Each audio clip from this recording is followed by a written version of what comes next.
Assalamualaikum warahmatullahi wabarakatuh. Perkenalkan, nama saya Fahmi Sugih Pradipta.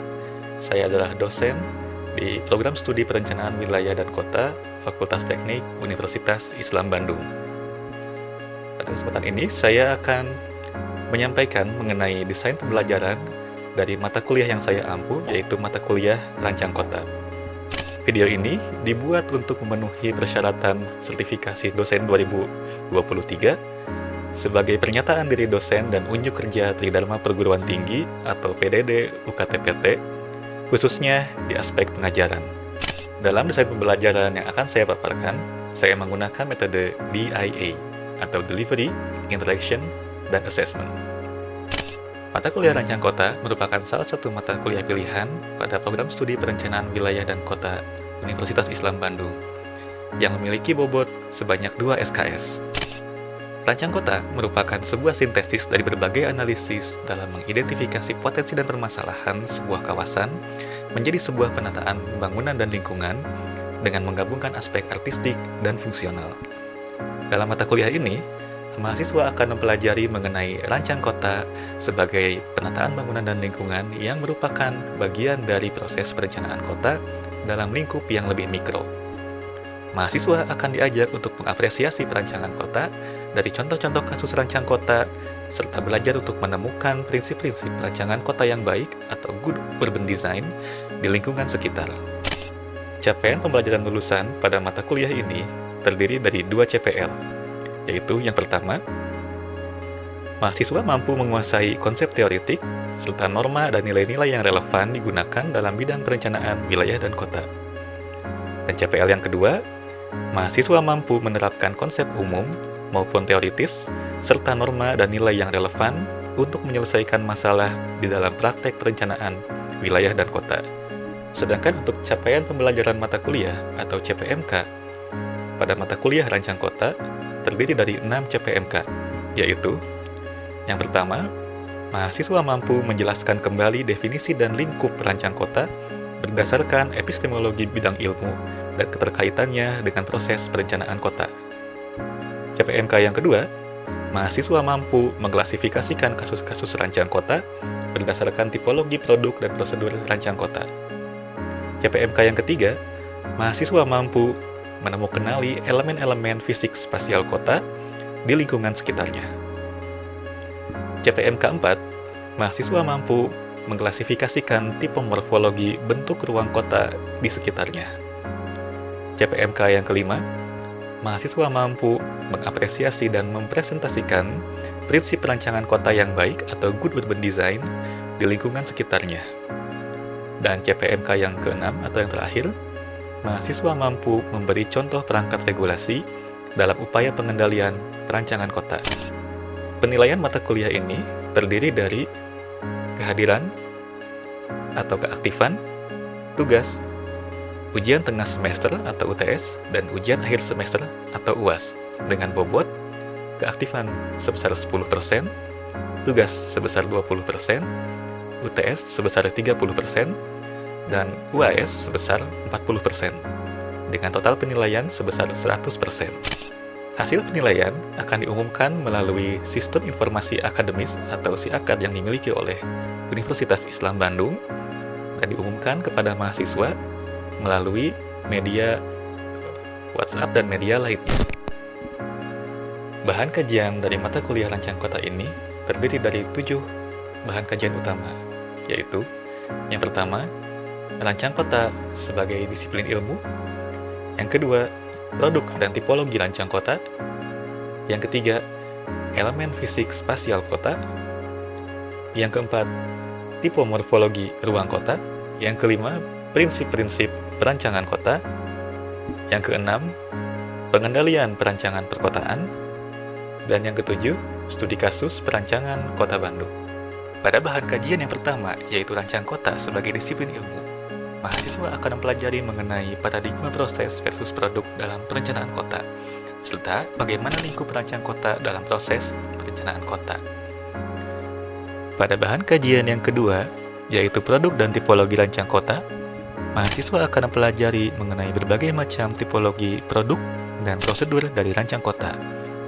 Produk perancang kota yang dipelajari meliputi Plan, Policy, Program, and Guidelines, serta lingkup dari wilayahnya seperti New Town, Precinct, Infrastructure, serta Individual Object in Urban Space. Sedangkan tipologi prosedur yang dipelajari meliputi Total Urban Design, All of a Piece, Piece by Piece, dan Plug-in Urban Design. Dalam bahan kajian yang ketiga mengenai elemen fisik spasial kota, mahasiswa akan mempelajari mengenai elemen-elemen citra kota seperti path, edge, district, node, dan landmark, serta elemen-elemen rancang kota seperti land use, building form and massing, circulation and parking, open space, pedestrian ways, activity support, signage, dan preservation.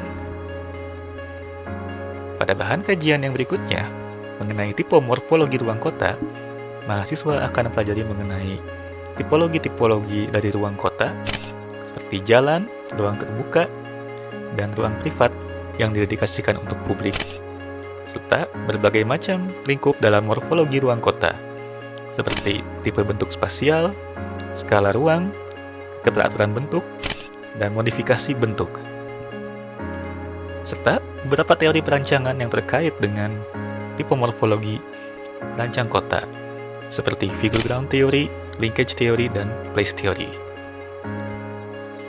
Pada bahan kajian yang berikutnya, yaitu prinsip-prinsip dalam perancangan kota, mahasiswa akan pelajari mengenai bagaimana prinsip-prinsip dari perancangan kota yang baik atau good urban design. Pada bahan kajian yang berikutnya mengenai pengendalian rancangan perkotaan, mahasiswa akan mengenal berbagai macam instrumen yang disusun untuk mengendalikan perancangan di perkotaan, seperti peraturan zonasi dan panduan rancang kota. Dan pada bahan kajian terakhir, mahasiswa akan mempelajari studi kasus perancangan kota, yaitu perancangan kota kolonial Bandung. Diharapkan mahasiswa dapat mengapresiasi apa yang sudah dipelajari dari pertemuan-pertemuan berikutnya dan menemukan bagaimana prinsip-prinsip perancang kota, terutama dalam konteks perancangan kota kolonial Bandung. Untuk daftar referensi dan rujukan yang digunakan dalam mata kuliah ini dapat dilihat pada tayangan berikut.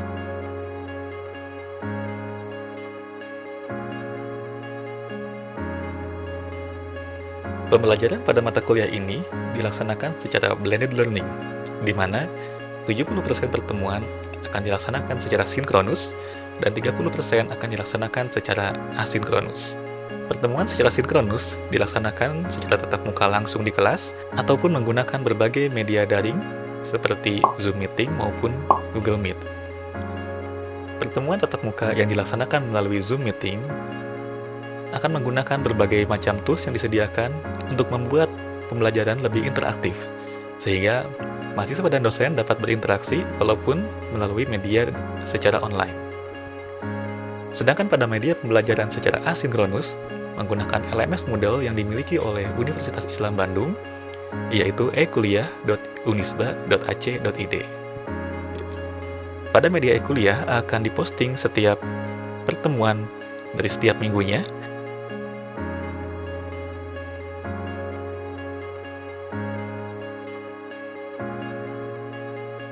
yang terdiri dari bahan kuliah atau modul,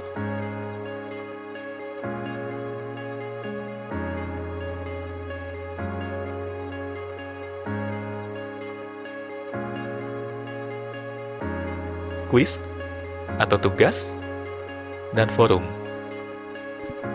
Bahan kuliah terdiri dari materi yang perlu dipelajari oleh mahasiswa yang terkait dengan bahan kajian yang dipelajari pada pertemuan tersebut. Pada kuis dan tugas, mahasiswa dapat mengakses kuis dan tugas apa saja yang diberikan, dan kemudian mahasiswa dapat memasukkan jawaban dari kuis ataupun tugas tersebut dengan cara mengupload langsung ke dalam laman e-kuliah. Tugas dapat berbentuk esai, makalah, infografis, sketsa, dan lain sebagainya. Pada laman forum, mahasiswa dapat mengajukan pertanyaan, berdiskusi, baik dengan dosen maupun sesama mahasiswa. Berikut adalah contoh pertemuan secara tatap muka yang dilaksanakan pada mata kuliah ini. Oke, bismillahirrahmanirrahim. Assalamualaikum warahmatullahi wabarakatuh. Waalaikumsalam warahmatullahi wabarakatuh. Ya, alhamdulillah. Bismillahirrahmanirrahim. Muhammad Rasulullah. Ya, alhamdulillah hari ini kita bertemu di mata kuliah Rancang Kota pada pertemuan keempat. Ya, hari ini kita akan membahas mengenai tipologi produk dan prosedur Rancang Kota. Oke, tipologi apa? Tipologi itu ya. Kira-kira kalau dari katanya tipe dan logi, apa yang bisa kita simpulkan? Tipe dari kata tipe, jenis. Kalau logi biasanya yang diakhiri dengan kata logi apa? Ilmu. Ya, di sini kita akan membahas mengenai cara untuk membedakan atau ilmu untuk membagi jenis-jenis rancang kota berdasarkan produk dan prosedurnya. Nah, sebelumnya kita coba sedikit mereview ke belakang ya. Rancang kota itu kalau bahasa Inggrisnya apa? Urban Urban design. design ya. Secara istilah yang banyak digunakan secara internasional, padanan kata dari rancang kota itu adalah urban design. Apa bedanya urban planning dengan urban design kalau begitu ya? Ada yang punya pendapat? Oke Pak, yang bilang tahu tadi itu planning sama desain ya Pak. Kalau plan itu rancangannya, kalau desain sebuah apa ya tataannya gitu udah terbangun. Oke. Planning apanya tadi? Rancangan. Rancangannya. Iya. Kalau desain penataannya. Iya. Oke. Kalau secara bahasa ya, bentuk tidak bakunya adalah desain ya, ejaannya DISAIN. Nah, ini saya ambil dari KBBI, ada beberapa definisi. Ada yang menyebutkan desain itu adalah kerangka bentuk. Kemudian ada juga yang menyebutkan motif, pola, corak, seperti kata Lukman tadi. Ada juga yang menyebutkan kalau kita mengambil dari bidang komputer begitu ya, adalah sebuah tahapan dalam siklus hidup perangkat lunak yang menekankan pada solusi logis, yaitu bagaimana sistem dapat memenuhi persyaratan yang telah ditetapkan. Nah, sebetulnya dari sini ada beberapa hal yang yang bisa kita lihat ya, perbedaan antara dua definisi di atas dengan yang di bawah. Kalau yang di atas, desain itu lebih melihat dari kacamata sebagai sebuah produk atau benda yang nyata yang bisa kita pegang. Kerangka bentuk misalnya terlihat begitu ya, bagaimana sih bentuk tersebut. Atau tadi kata Lukman, pola dan corak, kita bisa melihat bendanya, pola dan corak itu konkret gitu. Sedangkan yang kedua, dia memandang sebagai sebuah siklus, sebuah sistem. Berarti di sini sebagai sebuah proses. Tuh. Jadi ada yang memandang desain itu sebagai sebuah produk, ada yang memandangnya sebagai sebuah proses. Saya sedang mendesain perkuliahan, gitu.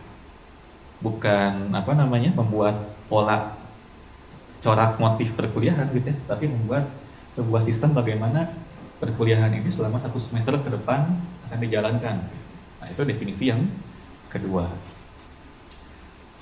Nah, bahkan para seniman pun juga ada yang berpikiran seperti itu gitu. Seniman yang kita kenal dia sebagai orang yang artistik ya, mengutamakan produk, yang pola pikirnya tidak dapat kita pahami secara sistematis.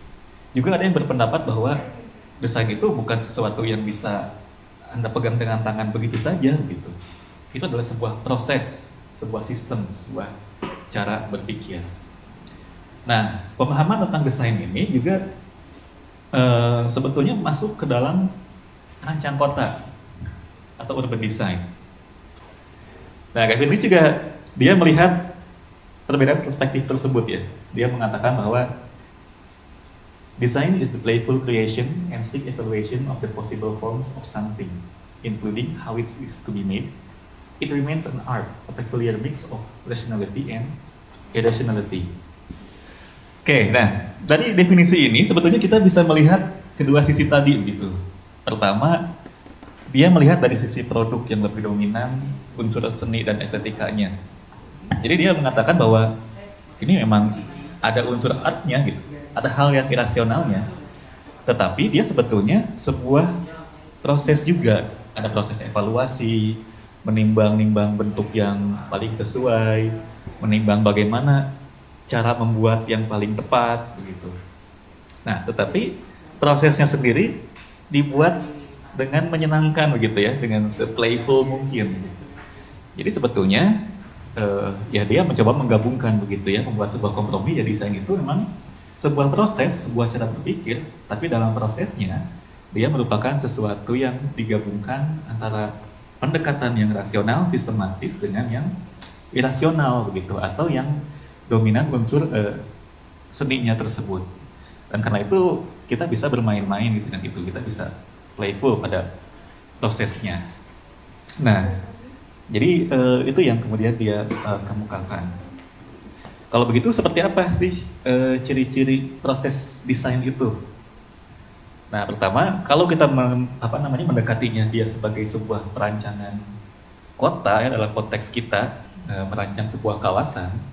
Pertama, sebelum mendesain kita memerlukan sebuah ikhtisar atau brief, atau yang mungkin kalian sering dengar istilahnya adalah kerangka acuan kerja gitu. Kan kita perlu tahu ya, apa sih yang mau kita desain, kebutuhan ownernya apa, kondisi lingkungannya seperti apa gitu. Sebelum kita melakukan analisis ya, gitu, ada semacam briefnya dulu. Nah, ini loh yang perlu Anda rancang, luasnya sekian, kita butuhnya ini, kira-kira seperti apa nanti desainnya. Nah, yang kedua, ini yang mungkin paling menjebak ya, sebuah proses yang suka menjebak, sehingga desain itu sering memakan waktu yang lama atau bahkan tidak selesai-selesai. Karena desain itu adalah sebuah proses yang iteratif. Apa itu iteratif? Berulang-ulang, bolak-balik, coba-coba. Jadi kalau Lynch menganggapnya sebagai sesuatu yang playful, tapi banyak juga di antara kita yang menganggap ini proses yang membuat frustasi gitu. Karena ketika kita mengusulkan sebuah bentuk desain ternyata tidak sesuai. Nah, apa yang harus dilakukan ya? Harus mundur lagi gitu. Kita melihat apa yang salah dan mencoba mengusulkan bentuk yang lain. Jadi memang seperti itu ya, dia proses yang iteratif. Nah, peran seorang desainer di sini dia perlu menghasilkan sebuah visi sebagai sebuah tujuan. Desainnya mau diarahkan kemana gitu. Dia menjawab persoalan yang apa. Ya sama ya seperti seorang perancang busana pun seperti itu, dia punya visi. Ini adalah baju yang cocok untuk musim hujan. Jadi dibuat dari bahan yang tidak tembus air misalnya, seperti itu. Nah, yang paling penting desain adalah sesuatu yang menghasilkan kualitas estetik artistik. Seharusnya kualitas estetik ini dia sesuatu yang integral atau sesuatu yang menyatu dengan prosesnya itu sendiri. Jadi bukan design for the sake of design gitu ya, bukan hanya ingin melihat sesuatu yang unik tapi tidak bermanfaat gitu. Kalau kita bikin mobil, bahannya bentuknya persegi, unik kan, artistik kan, bisa jalan nggak? Bisa sih. Dengan kecepatan yang cukup dia bisa jalan, tapi nyaman tidak gitu. Tidak menjawab persoalan kebutuhan kita akan sebuah moda transportasi yang baik. Nah, jadi ini adalah ciri-cirinya di mana desain itu sebagai proses. Nah, sekarang kita masuk ke dalam produknya. Kalau saya mengatakan rancang kota atau urban design, kira-kira produknya atau hasil akhirnya yang Anda bayangkan berupa apa? Secara fisiknya gitu ya, master plan. Kalau master plan secara fisiknya, segede apa master plan-nya? Master plan kampus Unisba? Master plan kawasan industri, atau seperti Singapura punya master plan Singapura. Ya.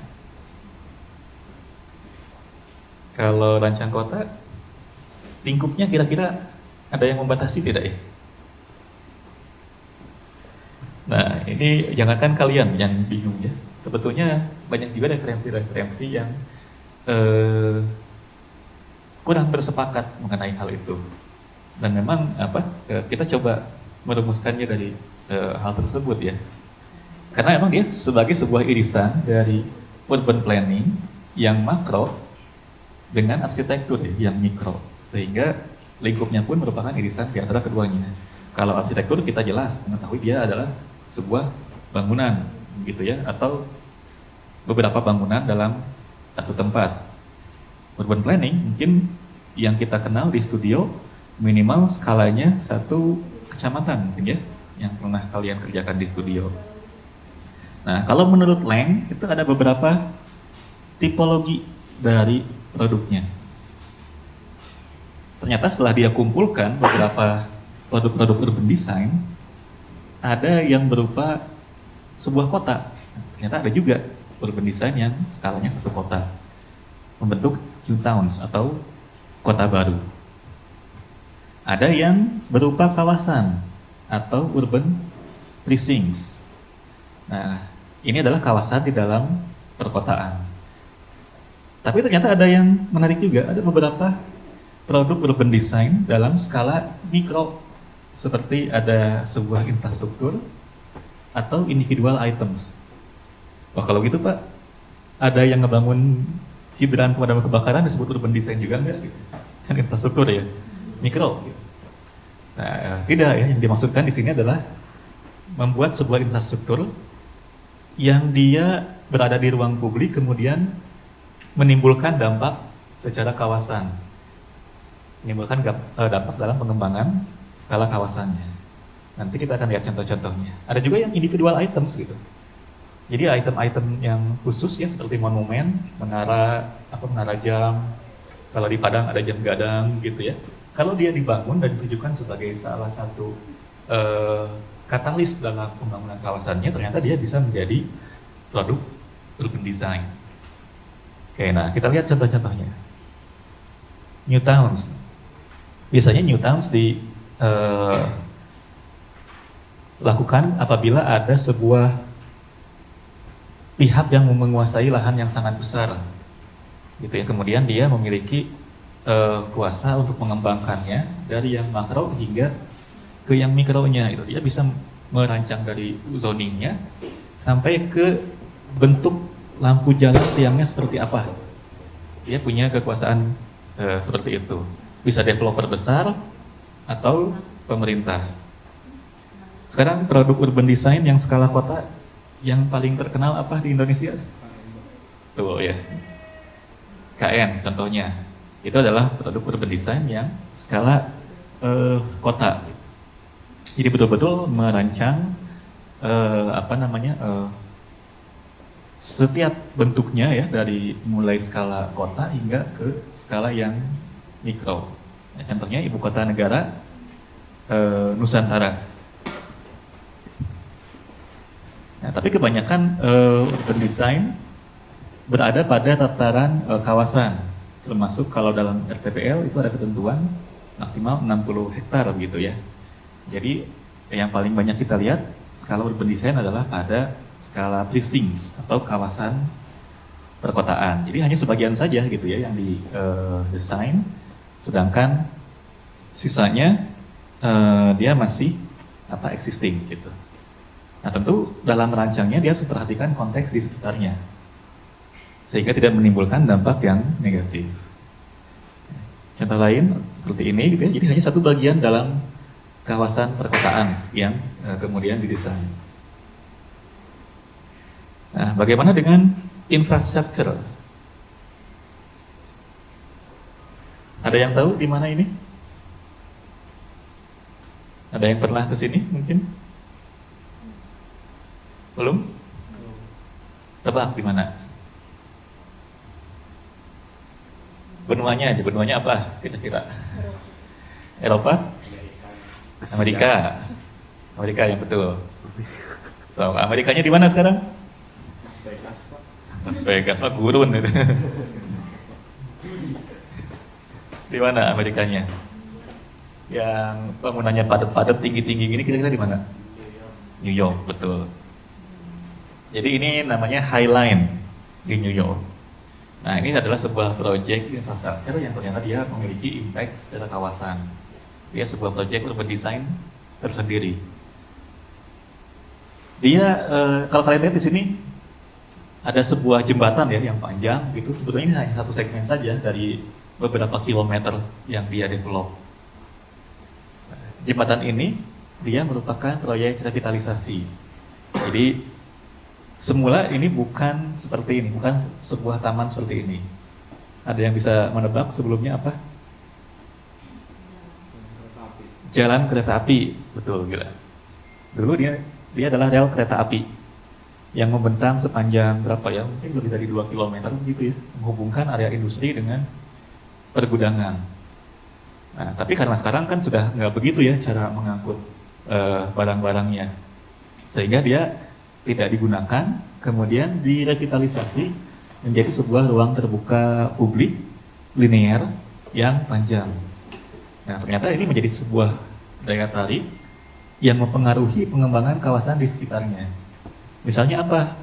Misalnya harga lahan atau harga tanah bangunan-bangunan yang berada di sepanjang jalur ini menjadi meningkat karena dia memiliki nilai lebih.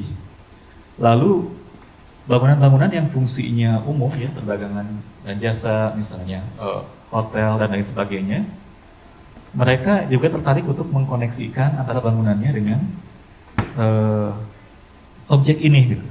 Karena mereka berpendapat bahwa mereka ingin mengangkat aliran orang yang mengunjungi taman ini sehingga tokonya lebih laku gitu ya. Semakin banyak orang yang mengunjungi bangunannya, secara bisnis lebih menguntungkan.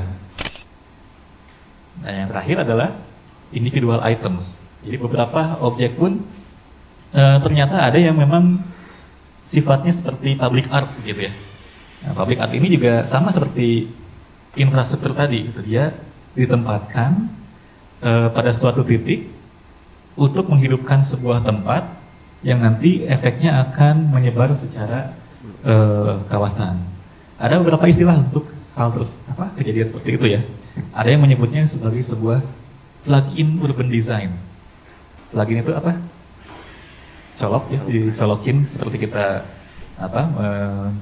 mencolokkan steker listrik atau mencolokkan USB. Nah, yang tadi pun dianggap seperti itu gitu ya. Kita mencolokkan sebuah titik, sebuah infrastruktur atau sebuah public art di sebuah tempat yang nanti akan memfungsikan kawasan itu sesuai dengan yang diharapkan. Ada juga yang menyebutkannya urban acupuncture. Akupuntur tahu? Gimana cara kerjanya akupuntur?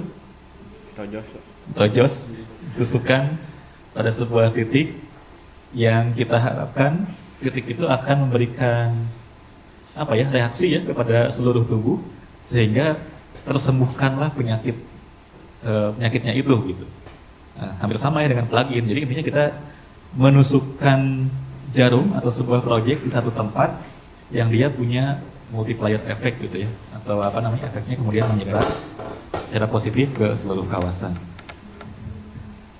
Oke, jadi mungkin itu yang dapat saya sampaikan untuk saat ini. Mudah-mudahan dapat memberikan wawasan kepada kalian bahwa ada beragam tipologi dari sebuah produk rancang kota yang mungkin nanti kita bisa mengapresiasi langsung gitu ya, kita ketika berjalan-jalan atau kita akan kuliah lapangan misalnya, kita bisa melihat langsung seperti apa prinsip-prinsip atau penerapan prinsip-prinsip desain yang baik di tempat tersebut. Baik, kalau tidak ada lagi yang akan didiskusikan, saya cukupkan untuk kuliah hari ini. Terima kasih atas perhatiannya. Assalamualaikum warahmatullahi wabarakatuh.